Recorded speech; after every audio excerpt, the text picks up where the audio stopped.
Bonjour. Alors nous avons vu dans l'épisode consacré au game design que si l'on souhaitait comprendre de quelle façon les jeux vidéo sont une forme d'expression d'une industrie culturelle à part entière, il fallait trouver les cadres théoriques qui permettaient d'expliquer de quelle façon un jeu vidéo pouvait transmettre des émotions, une histoire, voire un message.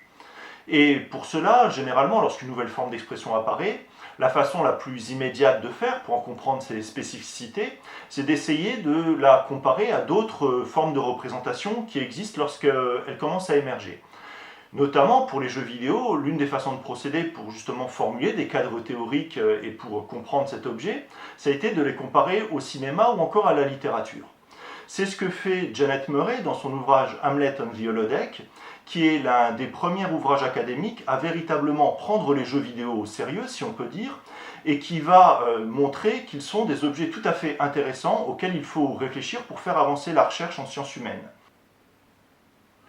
Alors il est important de souligner que Hamlet on the Holodeck n'est pas uniquement consacré à l'étude des jeux vidéo. En effet, dans son livre, Janet Murray avance que les histoires sont essentielles dans la façon dont nous nous représentons nos vies quotidiennes et notre réalité de tous les jours. Et à ce titre, elle pense que les technologies numériques sont une véritable révolution dans la façon dont nous racontons des histoires, car le numérique impose des caractéristiques particulières à la narration. Et elle pense à ce titre que l'informatique va participer à l'émergence d'une nouvelle forme narrative qu'elle appelle les cyberfictions. Et ce qui l'intéresse dans l'étude des jeux vidéo, c'est que selon elle, les jeux vidéo présentent les prémices de ces cyberfictions à venir. Il est important de préciser aussi quel est le paysage des jeux vidéo lorsque paraît Hamlet on the Holodeck en 1997. En effet, à ce moment-là, cela fait quelques années que le CD-ROM s'est massifié au sein des jeux vidéo, offrant une capacité de stockage démultipliée, ce qui permet d'employer des images de synthèse quasi photoréalistes et surtout d'utiliser de véritables acteurs pour jouer au sein des jeux vidéo. Et on constate, durant les années 90, un véritable tournant narratif dans l'industrie du jeu vidéo, où de nombreux jeux vont tenter de raconter des histoires en mobilisant des acteurs réels.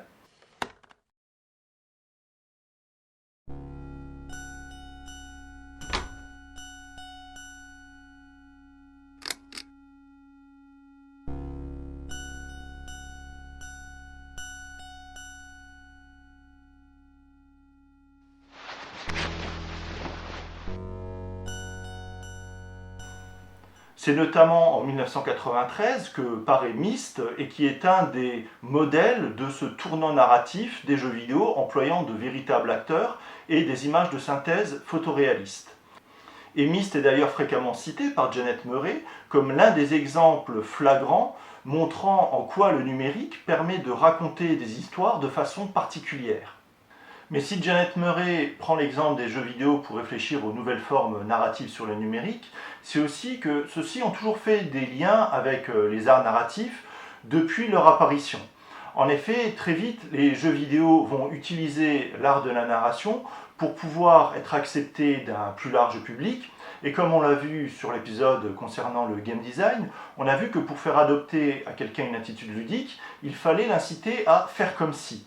Et à ce titre, dans les jeux vidéo, faire des liens avec les autres arts narratifs, les autres arts fictionnels, va permettre d'inciter l'individu à adopter une attitude ludique, va permettre de l'inciter à faire comme si. D'ailleurs, l'un des tout premiers jeux vidéo qui a participé à faire accepter l'ordinateur individuel comme support de jeu est Adventure, un jeu en mode texte qui propose aux joueurs d'explorer un ensemble de cavernes par l'intermédiaire d'une interface à ligne de commande dans un univers qui est fortement inspiré de Tolkien. L'un des concepteurs, William Crowther, était d'ailleurs un fervent joueur de jeux de rôle, et ce jeu a par la suite donné naissance à un genre de jeu vidéo particulier qui s'appelle le jeu d'aventure, et dont l'un des intérêts est justement de découvrir une histoire, le jeu d'aventure ayant joué un rôle essentiel dans l'acceptation de l'ordinateur individuel comme machine de jeu au cours des années 80. Alors, qu'est-ce qui ferait du jeu vidéo une forme de narration particulière ? Eh bien, selon Janet Murray, les jeux vidéo mettent en œuvre une forme de narration spatialisée, c'est-à-dire c'est en découvrant différents lieux, en découvrant différents espaces, que les joueurs vont prendre connaissance des événements qui composent une histoire et vont en découvrir l'intrigue. Prenons l'exemple de Myst. Dans Myst, le joueur va à chaque fois explorer de nouveaux lieux qui vont lui donner accès à une énigme, et c'est en résolvant cette énigme que le joueur va rencontrer de nouveaux personnages ou qui va prendre connaissance de nouveaux éléments d'histoire qui vont à leur tour aboutir à une nouvelle énigme, et ainsi de suite. Et c'est en progressant à travers la découverte spatiale de Myst, c'est en progressant sur ce territoire que le joueur va prendre connaissance des événements d'une histoire. Et même dans Adventure, qui est pourtant un jeu en mode texte, eh bien c'est en progressant à travers une série de lieux clos, de salles, que le joueur va prendre connaissance des événements qui composent l'histoire de ce jeu. Et c'est également à peu près la même chose dans la plupart des jeux d'aventure, puisque c'est à chaque fois en explorant de nouveaux lieux que le joueur va prendre connaissance de nouveaux éléments de l'intrigue. Mais il faut souligner aussi que cette analogie qui a été faite entre jeux vidéo et narration, jeux vidéo et histoire, est loin d'avoir fait consensus, et en premier lieu chez le joueur. En effet, de nombreux joueurs considèrent que s'ils jouent, ce n'est pas pour qu'on leur raconte une histoire, et que de nombreux jeux vidéo, lorsqu'ils veulent raconter des histoires, eh bien, le font mal ou racontent de mauvaises histoires. Et on pourrait effectivement se demander s'il n'y aurait pas une forme d'incompatibilité entre le fait de jouer et le fait de raconter une histoire. Nous avons vu dans l'épisode consacré au game design que jouer, c'est faire l'exercice des possibles. C'est avoir le sentiment qu'on a le choix dans la suite des événements à venir.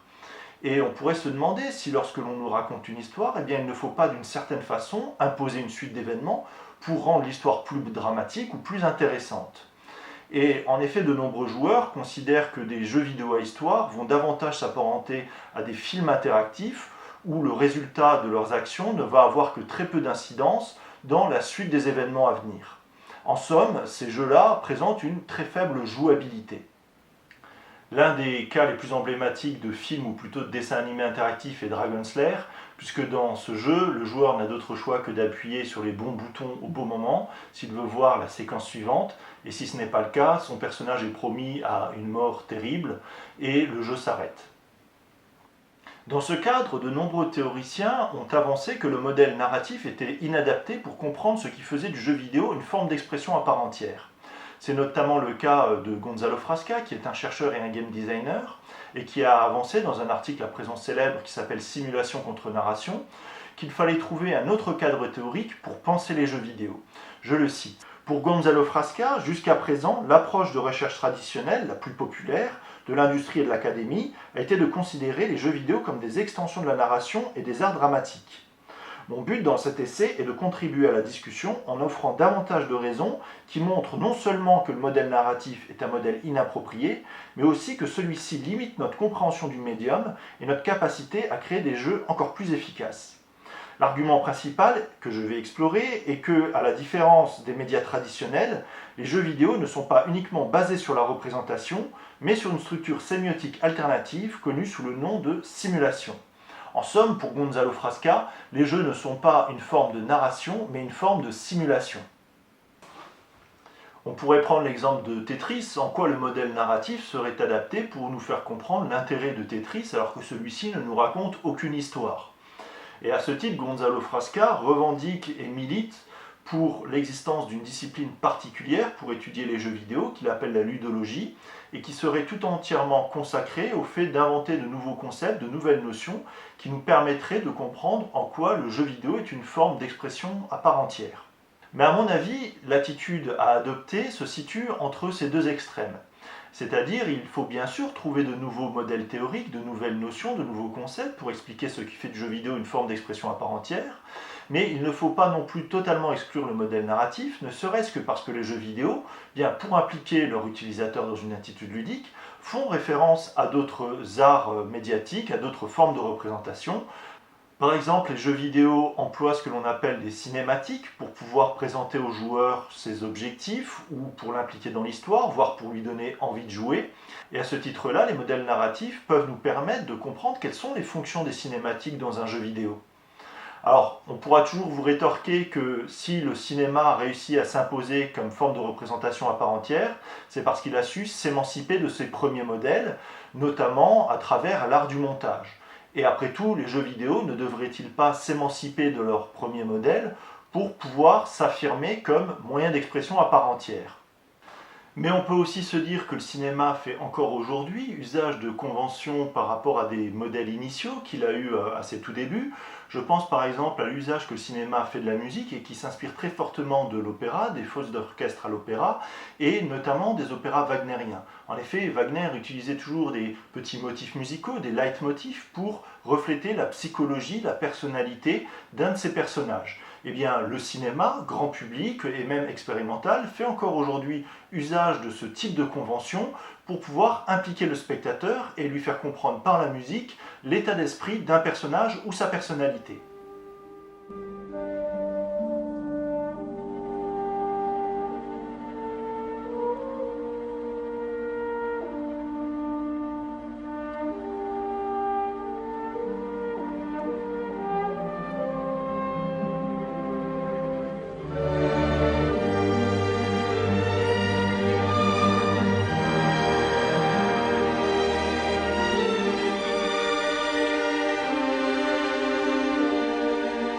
Et de la même façon, on peut se dire que ce qui est intéressant dans les jeux vidéo, c'est de comprendre comment ils font un usage particulier de certaines conventions issues d'autres médias. Nous verrons donc au prochain épisode de quelle façon les jeux vidéo créent une forme de narration particulière. Et nous avons déjà eu quelques éléments de réflexion à ce sujet, notamment sur le fait que les jeux vidéo peuvent être considérés comme une forme de narration spatialisée, mais il y a de nombreuses autres relations à considérer entre les notions de jeux vidéo, histoire et narration. Et d'ailleurs, selon la façon dont on définit cette notion de narration, il va être tout à fait envisageable d'analyser Tetris selon le modèle narratif. C'est en tout cas ce que nous allons voir au prochain épisode.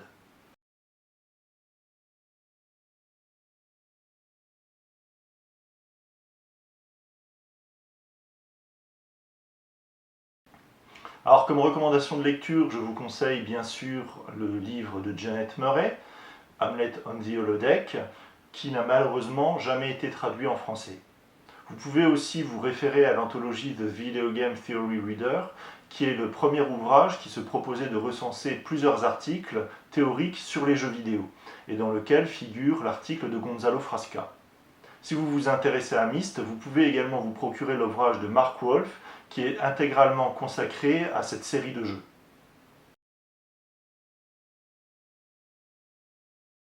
Comme recommandation de jeu, je vous propose d'essayer Myst, qui est de nouveau disponible sur le site Good Old Games, qui, comme son nom l'indique, permet de rejouer sur des plateformes actuelles à des jeux qui sont normalement depuis longtemps disparus de la circulation.